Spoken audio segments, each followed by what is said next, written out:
VFM news కి స్వాగతం. Anantapuram urban నియోజకవర్గంలో సీఎంఆర్ఎఫ్ కింద 30 విడతల్లో దాదాపు 6 కోట్ల రూపాయలు అందిస్తే గత వైసీపీ ప్రభుత్వంలో కోటి రూపాయలు కూడా ఇవ్వలేదని అర్బన్ ఎమ్మెల్యే దగ్గుపాటి వెంకటేశ్వర ప్రసాద్ ఎద్దేవా చేశారు. అనంతపురంలోని అర్బన్ టీడీపీ కార్యాలయంలో 40 లక్షలు విలువ చేసే సీఎంఆర్ఎఫ్ చెక్కులను లబ్ధిదారులకు ఎమ్మెల్యే దగ్గుపాటి వెంకటేశ్వర ప్రసాద్ అందించారు. అనంతరం మెప్మా ఆధ్వర్యంలో మంజూరైన ఈ సైకిళ్లను మహిళలకు అందించారు. కూటమి ప్రభుత్వ హయాంలో రాష్ట్రం అభివృద్ధి పథంలో దూసుకుపోతుందని ఎమ్మెల్యే కొనియాడారు. గత ప్రభుత్వంలో రౌడీ రాజ్యం నడిచిందని మండిపడ్డారు. అరాచకాలు, దౌర్జన్యాలు, దాడులతో రాష్ట్ర ప్రజల్ని భయపెట్టాలని వైసీపీ నేతలు చూశారని మండిపడ్డారు. 30వ విడత సీఎంఆర్ఎఫ్ చెక్కులు పంచడం జరిగింది. మా ముఖ్యమంత్రి నారా చంద్రబాబు నాయుడు గారి ఆదేశాల మేరకు, అలాగే మా యువ నాయకుడు, భవిష్యత్ నాయకుడు, ఐటీ విద్యాశాఖ మంత్రులు, జాతీయ తెలుగుదేశం వర్కింగ్ ప్రెసిడెంట్ నారా లోకేష్ గారి సహకారంతో, అలాగే ఉప ముఖ్యమంత్రి పవన్ కళ్యాణ్ గారి సహకారంతో ఈ చెక్కులు ఈరోజు సీఎంఆర్ఎఫ్ 30వ విడత పంచడం జరిగింది. ఈరోజు 30 విడతలో భాగంగా 31 మందికి దాదాపు 40 లక్షల రూపాయలు ఈరోజు ఇవ్వడం జరిగింది. ఇప్పటి వరకు అనంతపురం అర్బన్ నియోజకవర్గం ఒకటే 6 కోట్లకు పైగా ఈ 24 నెలల కాలంలో సీఎంఆర్ఎఫ్ చెక్కులు ఇవ్వడం జరిగింది. గత ప్రభుత్వంలో 5 ఏళ్లలో అనంతపురం అర్బన్ నియోజకవర్గం మొత్తం మీద కనీసం కోటి రూపాయలు కానీ సీఎంఆర్ఎఫ్ చెక్కులు ఇవ్వలేదు. గత ముఖ్యమంత్రి జగన్మోహన్ రెడ్డి ఎక్కడే కానీ హెల్త్ కానీ, అలాగే విద్యార్థులు విద్య కానీ, అలాగే మౌలిక సదుపాయాలు కానీ కల్పించడంలో కానీ విఫలమైనాడు. మొత్తం గత ప్రభుత్వంలో రౌడీ రాజకీయం చేస్తూ, అంటే ముఖ్యమంత్రి అంటానే భయపడే విధంగా తుగ్లక్ పరిపాలన సాగించిందే కాకుండా ప్రజలను భయభ్రాంతులు చేస్తూ, అంటే బయటికి వస్తే పరదాలు కట్టించుకొని, బయటకు వస్తే చెట్లు నరికించి, ఇలాంటి కార్యక్రమాలు చేస్తూ ప్రజల్లో తిరిగాడు. కానీ ఈరోజు మన ముఖ్యమంత్రి నారా చంద్రబాబు నాయుడు గారు ఈ 24 నెలల కాలంలోనే అనేకమైనటువంటి అభివృద్ధి కార్యక్రమాలు చేశారు. ముఖ్యంగా జగన్మోహన్ రెడ్డి 10 లక్షల కోట్లకు పైగా అప్పులు చేసి గవర్నమెంట్ హ్యాండ్ ఓవర్ చేస్తే,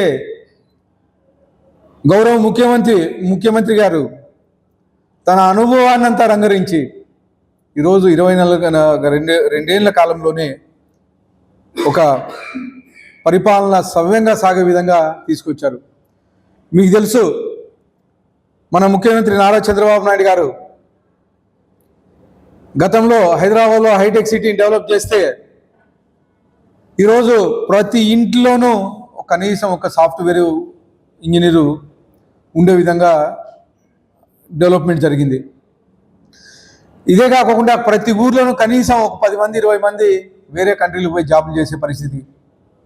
అంటే సాఫ్ట్వేర్ రంగాన్ని కానీ అభివృద్ధి చేసిన ఘనత మా ముఖ్యమంత్రి నారా చంద్రబాబు నాయుడు గారిది అని చెప్పి తెలియజేస్తాను.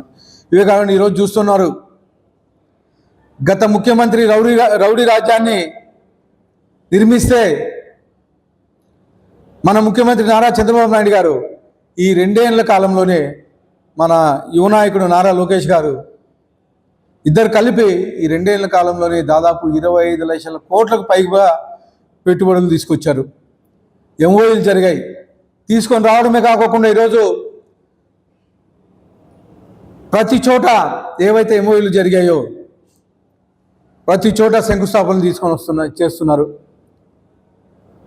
స్పీడ్ ఆఫ్ డూయింగ్ బిజినెస్ చేస్తూ గూగుల్ సంస్థ గత నెలలో 1,35,000 కోట్ల రూపాయలు పెట్టుబడి పెట్టే సంస్థని గత నెలలో పూజ చేయడం జరిగింది.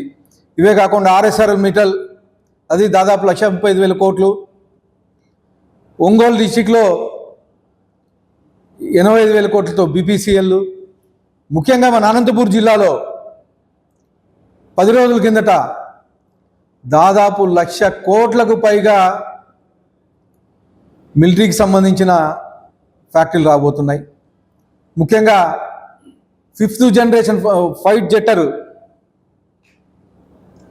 విమానం మన పుట్టపర్తిలో తయారవడం అనేది నిజంగా మన అనంతపూర్కి గర్వకారణం అని చెప్పేసి తెలియజేస్తాను. ముఖ్యంగా 2014-19లో మన ముఖ్యమంత్రి నారా చంద్రబాబు నాయుడు గారు కియా సంస్థను తీసుకొచ్చి ఈరోజు అనంతపురం జిల్లాకి 50,000 పైగా ఉద్యోగాలు కల్పించిన ఘనత ముఖ్యమంత్రి నారా చంద్రబాబు నాయుడు గారిని చెప్పేసి తెలియజేస్తా ఉన్నాను.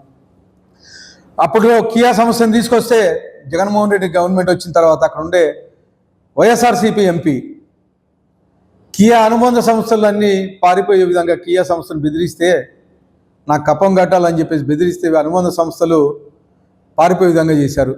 అలాగే కియా ఎక్స్పాన్షన్ ఉండింది.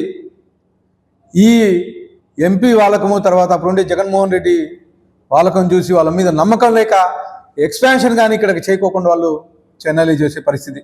కానీ ఈరోజు మళ్ళా ముఖ్యమంత్రి నారా చంద్రబాబు నాయుడు గారు అలాగే మన యువ నాయకుడు నారా లోకేష్ గారు ప్రపంచం మొత్తం తిరిగి ప్రపంచవ్యాప్తంగా ఉండే ఇండస్ట్రీస్ ఏవైతే ఉన్నాయో ఈరోజు